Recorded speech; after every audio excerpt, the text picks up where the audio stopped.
মা চিন্তিত গলায় বললেন, রহস্যময় হাসি আমি নিজেও পারবো। আসল সমস্যা অন্যখানে। উলের মোজা তো বানাতে পারি না। জীবনে কোনোদিন উলের কাঁটাই হাতে নেয়নি। মোজা বানানো শিখে নাও। বয়স্ক মহিলারা সবাই উলের মোজা বানাতে পারে। ওদের কাছে গেলেই পারবো। অভিনয় করেছি এটা শুনে তোর বাবা আবার রাগ করবে না তো? তোমার শখ হয়েছে তুমি অভিনয় করেছো। বাবার তো এখানে রাগ করবার মতো কিছু নেই। বাবা যখন তার শখ মেটাবার জন্য কোনো কিছু করে তখন তুমি তো রাগ করো না। মা বিছানায় উঠে বসতে বসতে বললেন, পুরুষ এবং মহিলার মধ্যে কিছু পার্থক্য আছে। একজন পুরুষের রাগ করার যতটা অধিকার একজন মেয়ের কিন্তু ততটা অধিকার নেই। তার মানে হলো, ধর তোর বাবার শখ হলো হঠাৎ করেই একটি চা বাগান কিনবে। সে কিনে ফেললো, আমাকে কিছুই বলল না। আমি কিন্তু তাকে রাগ করতে পারবো না। সে যদি চায় চা বাগান কিনে তার অফিসের কোনো মহিলা কর্মচারীকে নিয়ে সেখানে যায়, সপ্তাহে 2-1 দিন করে কাটিয়ে আসে, তাতেও আমি রাগ করতে পারবো না। কারণ সে গিয়েছে অফিসের কাজে। তাকে চিঠি লিখতে হবে। দেশের বাইরের যারা চা পাতা কিনবে তাদের সঙ্গে যোগাযোগ করতে হবে। অসংখ্য মানুষকে টেলিফোন করতে হবে। টেলিফোন রিসিভ করতে হবে। বাবা কি চা বাগান কিনেছে নাকি? উদাহরণ দিচ্ছি রে মা, চা বাগান কিনবে কেন? উদাহরণ দিয়ে বোঝানোর জন্য চা বাগানের কথাটা বললাম। তোদের ইউনিভার্সিটির টিচাররা জটিল বিষয় উদাহরণ দিয়ে সহজ করে না? আমিও করছি। মা হঠাৎ ফিক করে হেসে হেসে বললেন, উদাহরণ দিয়ে বোঝানো নিয়ে খুবই অশ্লীল একটা জোক আছে। অশ্লীল হলেও দারুণ হাসির। তোর বিয়ে হোক তারপর বলবো। বিয়ে হোক আর না হোক, তোমার মুখ থেকে অশ্লীল রসিকতা শোনার আমার কোনো ইচ্ছে নেই। মা আবার শুয়ে পড়লেন। আমি মায়ের গায়ে হাত রেখে বললাম, ঘাই হরিণী কি তুমি জানো? মা হাই তুলতে তুলতে বললেন, জানি, কিন্তু তোকে বলা যাবে না। ঘাই হরিণী ব্যাপারটাও অশ্লীল। মা হয়ে আমি মেয়ের সঙ্গে অশ্লীল কথা বলবো? ভাবিস কি তুই আমাকে? আমি কি জীবনানন্দ দাস? মা হঠাৎ বালিশে মুখ গুজে হাসতে শুরু করলেন। আমি বললাম, হাসছো কেন? হাসি আসছে এই জন্য হাসছি।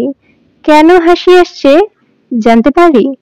তুই নাকি একজনের প্রেমে পড়েছিস এই ভেবে হাসছি। আমি বিরক্ত গলায় বললাম, আমি কারো প্রেমে পড়িনি। আর যদি পড়েও থাকি, এখানে হাসির কি হলো? কোনো ছেলের প্রেমে পড়িসনি।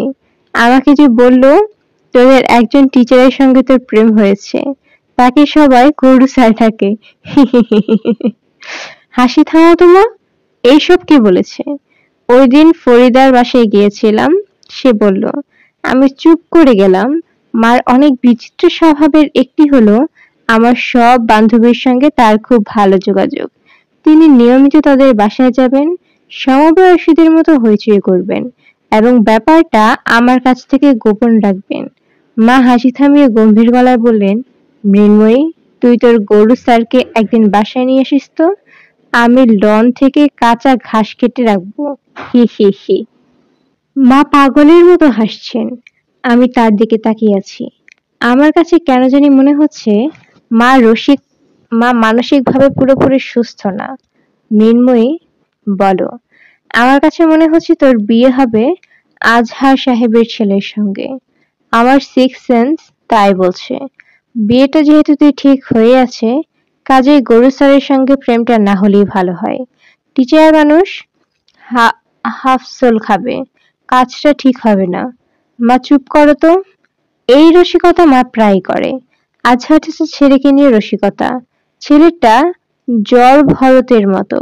মানসিকভাবে হয়তোবা সামান্য কিছুটা অসুস্থ। কোথাও বসে আছে তো বসেই আছে, কোনো দিকে তাকিয়ে আছে তো তাকিয়েই আছে। ছোটবেলায় আমাদের বাসায় আসতো। ঘরের কোনো অন্ধকার কোণ খুঁজে পেলে সেখানে বসে থাকতো। কোনো প্রশ্ন করলে জবাব দিত না।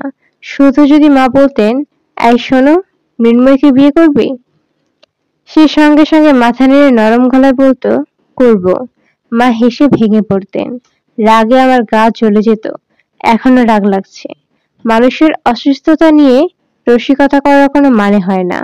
মা বললেন, তোর আজহার চাচার এই ছেলে তো খারাপ না, স্বামী হিসেবে আদর্শ হবে, যেখানে বসিয়ে রাখবে সেখানেই বসে থাকবে। তোর দিকে প্রেমপূর্ণ নয়নে ফ্যালফ্যাল করে তাকিয়ে থাকবে। খেতে দিলে খাবে, খেতে না দিলে খাবে না। হি হি হি। আমি কঠিন গলায় বললাম, মা প্লিজ হাসবে না। মা বললেন, আজহার সাহেবকে তোর বাবা চিনতে পারেনি। আজহার সাহেব কচ্ছপ রাশি। কচ্ছপ রাশির মানুষ একবার কোনো কিছু কামড়ে ধরলে ধরেই থাকবে। দেখিস সে ঠিকই তোর বাবার কাছ থেকে কবরের জায়গা বিক্রি করবে, তোর সঙ্গেও তার ছেলের বিয়ে দেবে। আমার সঙ্গে কি তার ছেলের বিয়ে দিতে চাচ্ছেন? অবশ্যই যাচ্ছে। মা আবার হাসি শুরু করলেন। তিনি কেন হাসছেন কে জানে। আমি যে পরিস্থিতিতে পড়েছি, সংবাদপত্রের ভাষায় তাকে বলা হয় বিব্রতকর পরিস্থিতি। যতটুকু বিব্রত বোধ করা উচিত তার চেয়ে বেশি বোধ করছি। চেষ্টা করছি আমাকে দেখে যেন মনে হয় আমার মানসিক অবস্থা এতটা খারাপ সেটা যেন বোঝানো যায়। এই অভিনয়টা আমি ভালো করতে পারি, তবে সব দিন পারি না। আজ পারছি কিনা বুঝতে পারছি না। ঘটনাটা এরকম, ক্লাস শেষ হয়েছে, আমি গাড়িতে উঠতে যাচ্ছি, পেছন থেকে কাউসার স্যার ডাকলেন, হ্যালো মিস। আমি পেছনে ফিরলাম। স্যার বললেন, তুমি কোন দিকে যাচ্ছ? আমি বললাম, দিক বলতে পারবো না, বাসে যেদিকে সেদিকে যাচ্ছি। পথে আমাকে নামিয়ে দিতে পারবে? আমার মোটর সাইকেলের চাকা পাংচার হয়েছে, একটা এক্সট্রা চাকা আছে, চাকা কিভাবে বদলাতে হয় আমি জানি না। আমি বললাম, আসুন, আপনি কোথায় যাবেন বলুন, আপনাকে নামিয়ে দিচ্ছি। আমি কোথাও যাব না, তোমার সঙ্গে গাড়িতে উঠবো। হঠাৎ কোথাও নেমে যেতে ইচ্ছে করলে নেমে যাব, আর যদি নেমে যেতে ইচ্ছে না করে তোমার সঙ্গে তোমার বাসায় যাব, এক কাপ চা খেয়ে আসবো। স্যারের সঙ্গে কথাবার্তার এই পর্যায়ে হঠাৎ আমার অস্বস্তি লাগতে শুরু হলো। দ্রুত নিঃশ্বাস পড়তে লাগলো। যদিও তার কোনো কারণই নেই, কোনো অপরিচিত ভদ্রলোক আমার কাছে লিফট চাইছে না, যিনি লিফট চাইছেন তিনি আমার খুবই পরিচিত। তিনি হয়তো আজ আবার নতুন কোনো ধরনের খেলা খেলার চিন্তা করছেন, আবার হয়তো সাইকোলজির কোনো পরীক্ষা হবে। পরীক্ষার এক পর্যায়ে আমি রেগে যাব এবং আমার নিজেকে ক্ষুদ্র ও তুচ্ছ মনে হবে। তোমার সঙ্গে যে তোমার বাসা পর্যন্ত যাব এটা নিশ্চিত করে বলতে পারছি না, পথে নেমে যেতে পারি। আমি কথা বাড়ালাম না, চুপ করে রইলাম। ওনার যদি নেমে যেতে ইচ্ছে করে উনি নেমে যাবেন, এই কথা বারবার শোনানোর কিছু নেই। তবে একটি তরুণ মেয়ের সঙ্গে তার বাসায় যাওয়ার জন্য গাড়িতে ওঠা এবং মাঝপথে হঠাৎ নেমে যাওয়া তরুণী মেয়েটির জন্য অপমানসূচক। মেয়েটি অপমানিত বোধ করবেই, আমি করব না। কারণ যে কোনো ঘটনা আমি যুক্তি দিয়ে বোঝার চেষ্টা করি। যে সবকিছু যুক্তি দিয়ে দেখার চেষ্টা করে সে সহজে অপমানিত বোধ করে না, রাগ করে না। যুক্তিবিদ্যা মানুষকে যন্ত্রের কাছাকাছি নিয়ে যেতে সাহায্য করে। মানুষ বদলাচ্ছে, নতুন শতকের মানুষের যন্ত্রের কাছাকাছি যাবে, এটা স্বাভাবিক। মৃন্ময়ী, জি। আমি যখন বললাম তুমি কোন দিকে যাচ্ছ, তখন তুমি উত্তর দিলে, ঠিক দিক জানি না। উত্তরটা কি ঠিক হয়েছে? হ্যাঁ, ঠিক হয়েছে, কারণ আমি দিক জানি না। স্থাপত্যবিদ্যার কোনো ছাত্রী বলবে দিক জানি না, এটা হতে পারে না। সূর্য কোন দিকে উঠেছে, কোন দিকে অস্ত যাচ্ছে, এটা তাকে সব জায়গায় মেনে নিতে হবে। শীতের সময় সূর্য যে জায়গা থেকে ওঠে, গরমের সময় ঠিক সেই জায়গা থেকে ওঠে না, সামান্য সরে যায়। বলতে পারবে কতটুকু সরে যায়? স্যার, আমি তখন ক্লাসে নেই, ক্লাসের বাইরে আছি। গাড়ির ভেতর বসেও যদি ভাইবা পরীক্ষা দিই তাহলে কিভাবে হবে? স্যার হেসে ফেললেন। আমি বললাম, আপনি সবসময় ক্লাসে বলেন আমি তোমাদের শিক্ষক না, আমি নিজেও একজন ছাত্র, কিন্তু আপনি কখনো ভুলতে পারেন না যে আপনি একজন শিক্ষক। আমি লক্ষ্য করেছি ক্লাসের বাইরেও আপনি সারাক্ষণই কোনো না কোনো প্রশ্ন করছেন। আর করব না। এখন ঠিক করে বলুন তো, আপনি কি সত্যি আমার সঙ্গে চা খেতে যাচ্ছেন, না পথে নেমে যাবেন? বুঝতে পারছি না। আচ্ছা, মনে করুন আমাদের ক্লাসের অন্য একটা ছেলে কিংবা মেয়ের গাড়িতে আপনি উঠেছেন, তখন কি তাকে এসে বলতেন পথে আমাকে নামিয়ে দিতে পারবে, আমার মোটর সাইকেলের চাকা পাংচার হয়ে গেছে? না। না কেন? গাড়িতে যাওয়া আমার জন্য জরুরি কিছু না, কার সঙ্গে যাচ্ছি সেটা জরুরি। তোমাকে তো আমি প্রথম দিনই বলেছি তোমাকে আমার পছন্দ। তোমার মতো মেয়েরা আমান্তিক হিসেবে খুব ভালো হয়। আমান্তে কি? আমাদের শব্দটি স্প্যানিশ, এর অর্থ হলো সেন্টিমেন্টাল ফ্রেন্ড। তুমি না চাইলেও আমি দেখেছি একজন আমান্তে হিসেবে। আমান্তিকে নিয়ে কি আপনি সাইকোলজির খেলা খেলেন? মাঝে মাঝে খেলি, তবে সাইকোলজির খেলা না, ম্যাজিকের খেলা। তার মানে প্রথম দিন যা করেছি সেটা হলো খুব সহজ একটা ম্যাজিক দেখিয়েছি। আমি ৪টা কাগজ ৪ রকম করে লিখে রেখেছি। একটাতে লিখেছি মৃন্ময়ী মোটরসাইকেলে চড়তে রাজি হবে না। সেই কাগজটা রেখেছি এক জায়গায়। আরেকটাতে লিখেছি মোটরসাইকেলে চড়তে সে খুশি মনে রাজি হবে। সেটা অন্য জায়গায় রেখেছি। তুমি যাই করতে আমি সেই কাগজটা বের করে তোমাকে দেখাতাম। তুমি কি করবে তা আগে থেকেই আমি জানি। এতে আপনার লাভ কি হয়েছে? তোমাকে চমকে দিতে পেরেছি, এটাই লাভ। আপনি কি সবাইকে চমকে দিয়ে বেড়ান? না, সবাইকে চমকাতে ইচ্ছা করে না। কাউকে কাউকে করে, আমান থেকে করে। আপনি যে ভঙ্গিতে আমাকে বলছেন তার থেকে আমার মনে হয়েছে এই ধরনের কথা আপনি অবলীলায় বলতে পারেন এবং আমার আগে আরো অনেক আমান থেকে বলেছেন। বলেননি? হ্যাঁ বলেছি। তুমি বলনি? মুখে বলার কথা বলছি না। বাঙালি মেয়ে এই ধরনের কথা অবলীলায় বলতে পারে না। আমি মনে মনে বলার কথা বলছি। না, আমি মুখে বা মনে মনে কখনো বলিনি। বলতে ইচ্ছে করেনি? না, আমার ইচ্ছাও করেনি। তুমি এমন কঠিন গলায় কথা বলছো কেন? তোমার গলার স্বর শুনে মনে হচ্ছে খুবই অপ্রিয় কোনো প্রসঙ্গে তুমি কথা বলছো। প্রসঙ্গটা আমার অপ্রিয়। কোনো একটা ছেলের সঙ্গে আমার পরিচয় হবে, আমান্তে টাইপ পরিচয়। রাত ১২টার পর নিচু গলায় তার সঙ্গে টেলিফোনে কথা বলবো। কিছু ছাটার দিন ছুটি ছাটার দিন ফুচকা খেতে যাব এবং কিছুক্ষণ পর পর চমকে চমকে রাস্তার দিকে তাকাবো কেউ দেখে ফেললো কিনা। এটা আমার খুবই অপছন্দ। স্পেনে কি হয় আমি জানি না।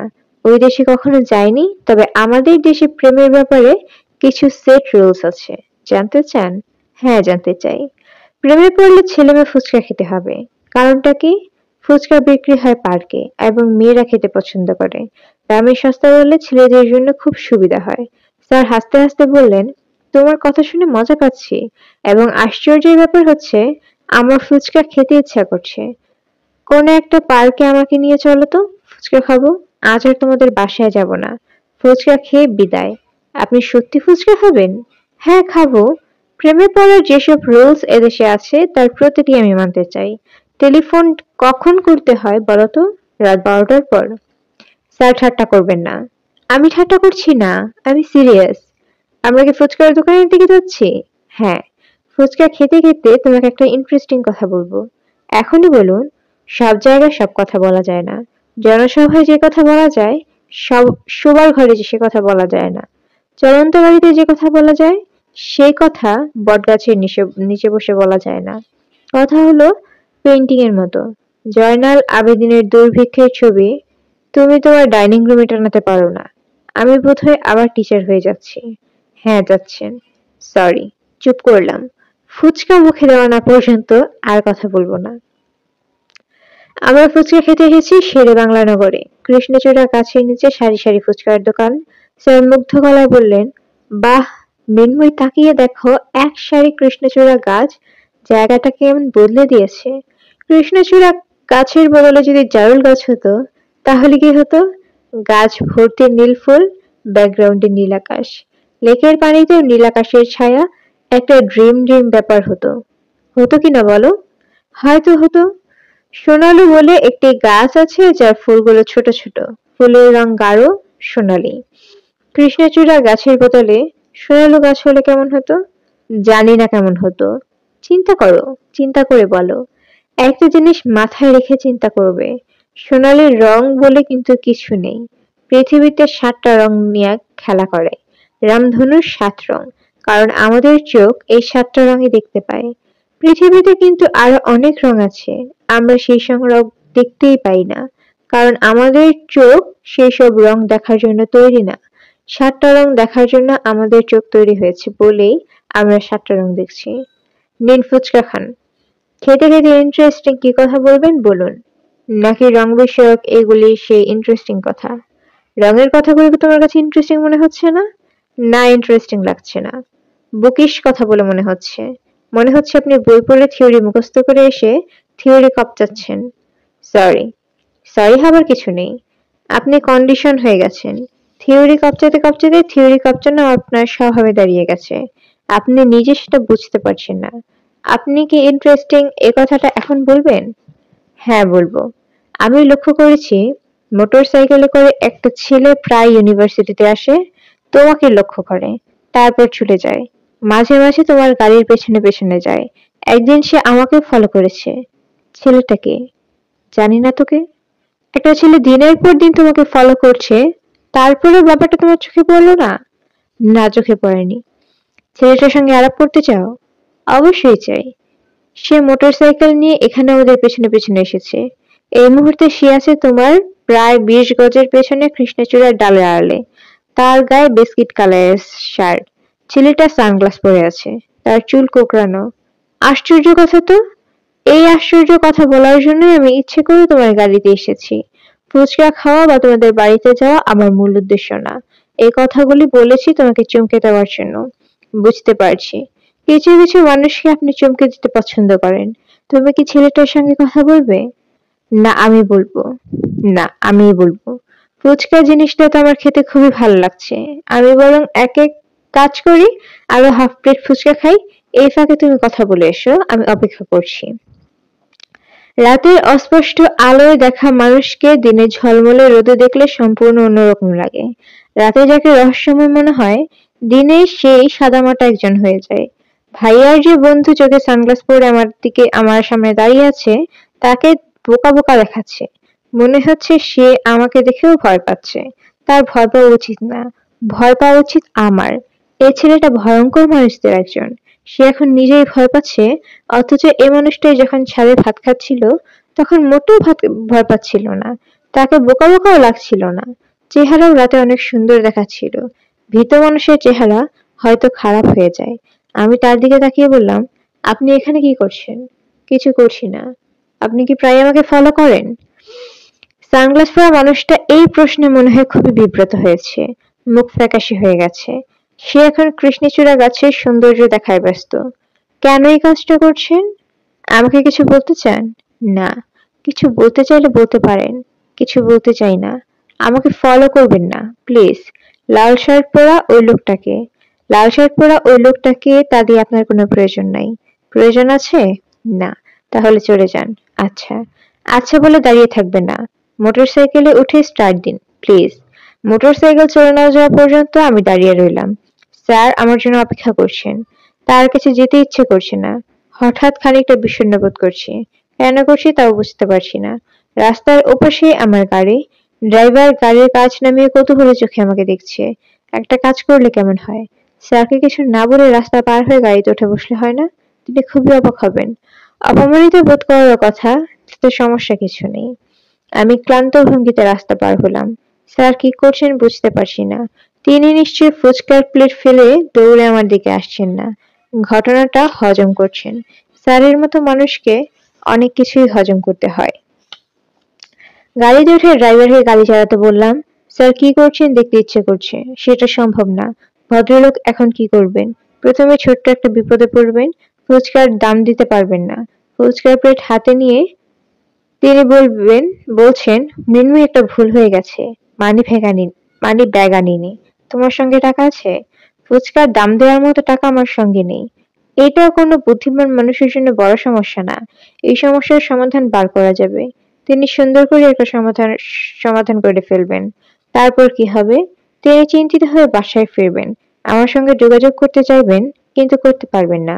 আমার টেলিফোন নাম্বার তার কাছে নেই। ড্রাইভার বলল, বাসায় যাবো আপা?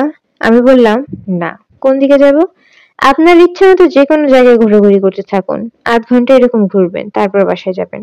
ড্রাইভারের মুখ শুকিয়ে গেল। আমাদের ড্রাইভার ৩ জন। ৩ ড্রাইভারের একই অবস্থা। যখনই বলি আপনার ইচ্ছে মতো কিছুক্ষণ গাড়ি নিয়ে চক্কর দিন, তখন তাদের দেখে মনে হয় তারা অথৈ সাগরে পড়ে গেছে। পরের ইচ্ছায় কাজ করতে এদের সমস্যা নেই, নিজের ইচ্ছায় কিছু করতে গেলেই তাদের সমস্যা। নিজের স্বাধীন ইচ্ছায় কাজ করার ক্ষমতা এদের নষ্ট হয়ে গেছে। দোতলার টানা বারান্দায় বসে আছে বাবা। বাবার পাশে আছাড় চাচা। বারান্দার চেয়ারগুলো এমন ভাবে পাতা, যে মুখোমুখি বসার উপায় নেই। দুজন পাশাপাশি বসে আছেন। কথা বলার